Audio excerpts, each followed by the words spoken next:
வணக்கம். பிரம்மகுமாரிகளோட இராஜயோக போதனைகள் தான் நம்மளோட ஆய்வுப் பொருள் இன்னைக்கு. சரி. இதோட மையக் கருத்து ரொம்ப நேரடியாவே இருக்குதுங்க. அதாவது உலகத்துல மாற்றம் வேணும்னா அது முதல்ல உங்ககிட்ட இருந்து தான் தொடங்கணும். ஆமா, ரொம்ப தெளிவா சொல்றாங்க.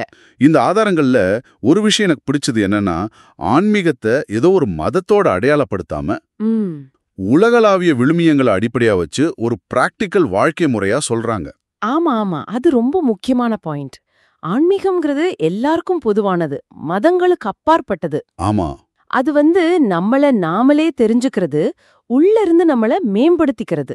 அப்படி ஒரு பயணம், ஒரு வாழ்க்கை முறைன்னு வலியுறுத்துறாங்க. சரி. அப்போ இந்த வாழ்க்கை முறையோட முக்கிய அம்சங்கள் என்னென்ன? அதோட தூண்கள், அடிப்படை நம்பிக்கைகள், இதையெல்லாம் புரிஞ்சுக்கிறது தான் நம்ம நோக்கம். ம் முக்கியமான தகவல்களை தொகுத்து தர முயற்சி பண்றோம். ஆதாரங்கள் படி இராஜயோகத்துக்கு 4 தூண்கள் இருக்குன்னு சொல்றாங்களே. முதல்ல ஞானம். ஆமா, ஞானம், கியானம். இது என்னன்னா, நான் இந்த உடம்பு இல்ல, நான் ஒரு அழியாத ஆன்மான்னு தெரிஞ்சுக்கிறது, உணர்றது. சரி. ஆதாரங்கள்ல ஆன்மாவ ஜோதி புள்ளி, அதாவது ஒரு ஒளி புள்ளின்னு சொல்றாங்க. அதோட கடவுள் பரமாத்மா, அவர்தான் எல்லா ஆன்மாக்களோட தந்தை, அவரும் ஒரு ஒளி புள்ளி தான், ஜோதி ஸ்வரூபம்னு புரிஞ்சுக்கிறதும் ஞானம்தான். ஓஹோ. அப்போ இந்த அடிப்படை புரிதல், நான் ஆன்மா, கடவுள் பரமாத்மா, இதுதான் மத்த தூண்களுக்கு பேஸ்மெண்டா? கண்டிப்பா. அடுத்த தூண் யோகம், யோகா. இது நம்ம பொதுவா பழகுன யோகா இல்லையே, உடற்பயிற்சி மாதிரி. இல்ல, அது கிடையாது. இங்க யோகம்ங்கிறது மனசையும் புத்தியையும் பரமாத்மாவோட இணைக்கிறது. மனசு இணைக்கிறதா? ஆமா, ஆதாரங்கள்ல சிவபாபான்னு கூட சொல்றாங்க அந்த உன்னத ஆன்மாவ. அவரோட மனசால கனெக்ட் பண்றது. சரி. இந்த மாதிரி மனசால இணைஞ்சிருக்கிறது ஆன்மாவுக்கு அமைதியையும் சக்தியையும் கொடுக்குன்னு சொல்றாங்க. எப்படி ஒரு ஸ்பிரிச்சுவல் பேட்டரி சார்ஜ் மாதிரி. ஆன்மீக பேட்டரி சார்ஜ். நல்ல ஓமை, புரிஞ்சுது. அப்போ ஞானம், அறிவு, யோகம், இணைப்பு. அடுத்தது தரணை. தாரணை.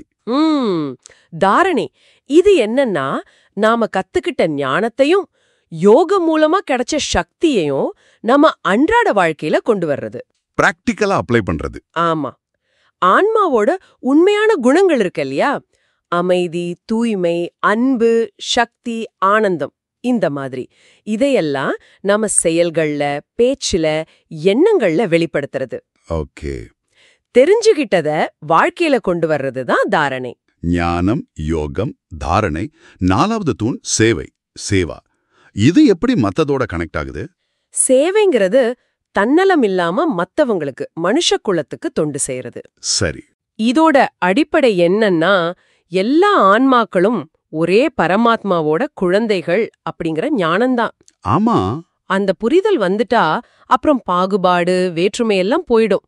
உலக சகோதரத்துவ உணர்வோட சேவை செய்ய முடியும். இந்த 4 தூண்களும் சில முக்கிய நம்பிக்கைகள்ல ஆழமா வேரூன்றி இருக்குன்னு தெரியுது. ஆதாரங்கள்ல திரும்ப திரும்ப சில கருத்துக்களை சொல்றாங்களே. மிகச் சரியா சொன்னீங்க. 4 முக்கியமான அடிப்படை கருத்துக்கள். முதல்ல, நான் ஆத்மா, அதாவது நம்ம உண்மையான அடையாளம் இந்த உடம்பில்ல, ஆன்மாதான். ஆமா. 2வது, ஈஸ்வரன் சர்வோச்ச ஆத்மா, அதாவது பரமாத்மா தான் நம்மளோட அன்பான ஆன்மீக தந்தை. 3வது, உலகம் ஒரு குடும்பம். இது புரிஞ்சுக்க முடியுது. எல்லாரும் ஒரே அப்பாவோட பிள்ளைகள்னா சகோதர உணர்வு தானா வரும். 4வது கருத்து கொஞ்சம் யோசிக்க வைக்குது. வாழ்க்கை ஒரு நாடகம், லைஃப் இஸ் அ டிராமா. இது ஏத்துக்க கொஞ்சம் கஷ்டமா இருக்குமே. அவருக்கும் ஒரு தனி பங்கு இருக்கு. சரி. ரொம்ப முக்கியமான, யாராலையும் மாத்த முடியாத பங்கு.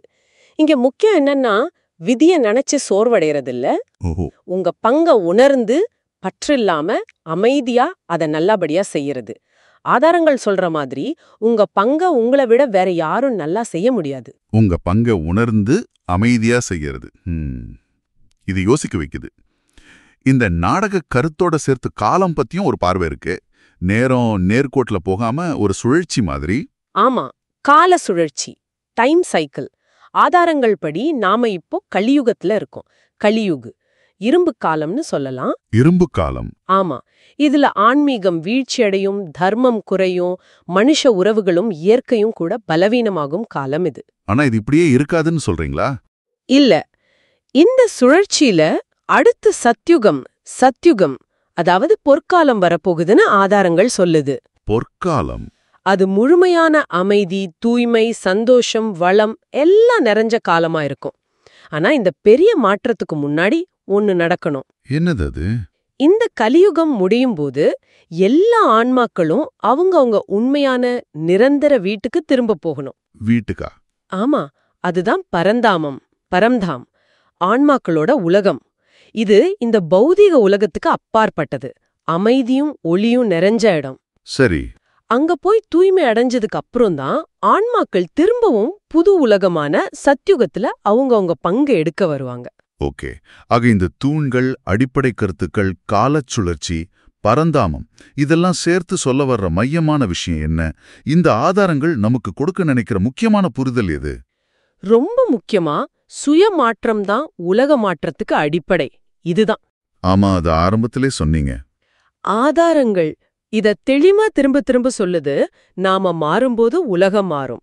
இராஜயோக பயிற்சி மூலமா உங்க உள்ள இருக்கிற தெய்வீக குணங்களையும் சக்திகளையும் நீங்க தட்டி எழுப்பும்போது நீங்க உலகத்துல ஒரு பாசிட்டிவ் மாற்றத்துக்கான கருவியா நிமித்தமாகறீங்க.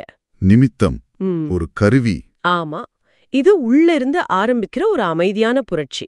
அப்போ சுருக்கமா சொல்லணும்னா, இராஜயோகம்ங்கிறது ஒரு நடைமுறை ஆன்மீக வழி. உங்களை ஆன்மாவா தெரிஞ்சுக்கிறது, பரமாத்மாவோட மனசால கனெக்ட் பண்றது, அந்த அமைதியும் சக்தியும் வச்சு நல்ல குணங்களை வாழ்க்கையில காட்டுறது, அப்புறம் உலகத்தையே ஒரு குடும்பமா பார்த்து சேவை செய்யறது. ஆமா, சரியா சொன்னீங்க.